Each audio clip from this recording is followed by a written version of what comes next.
அனைத்து நண்பர்களுக்கும் மாலை வணக்கம். முருகனின் பதிப்புரை படிக்கிறேன் பாருங்கள். வாங்க வீடியோக்குள்ளே போகலாம். முருகப்பெருமான் தமிழ் தெய்வம். குறிஞ்சி கிழவன் என்ற சங்க நூல்களில் குறிப்பிடப்படுபவன். பண்டை காலத்தில் தமிழ் நிலம் ஐவகையாக பகுக்கப்பட்டிருந்தன. மலையும் மலை சார்ந்த பகுதிகளும் குறிஞ்சி எனப்படும்.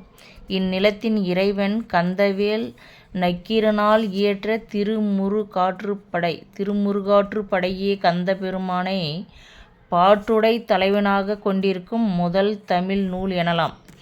முருகன் என்றால் அழகன் என்று பொருள். தமிழ் என்றாலும் அழகுதான், அமுதுதான். இது காரணம் பற்றிய முத்தமிழால் வைத்தாரையும் வாழ வைக்கும் முருகன் என்கிறார் அருணகிரிநாதர். முருகனின் திரு அவதாரம் தொடங்கி அவனது முழு வரலாற்றையும் வடமொழியில் ஸ்காந்த புராணம் விவரிக்கப்பட்டிருக்கிறது. அதை அடியொட்டி கச்சியப்ப சிவாச்சாரியார் அழகு தமிழில் கந்த புராணத்தை இயற்றியிருக்கிறார். கந்த புராணத்தை படிக்கும்போது முருகப்பெருமானின் பெருமைகளை மட்டுமல்லாமல் தமிழ் வளர்த்த அகத்திய முனிவர் பற்றி செய்திகளையும் தட்ச சம்ஹாரம் முதலிய புராண வரலாற்றையும் நம்மால் தெரிந்து கொள்ள முடிகிறது. இத்தகைய சிறப்புகளுடன் செய்யுள் வடிவில் இருந்த கந்த புராணத்தை கதை வடிவில் ஆக்கியிருக்கிறார் கார்த்திகேயன் என்கிற ஸ்ரீ எஸ். ராமநாதன்.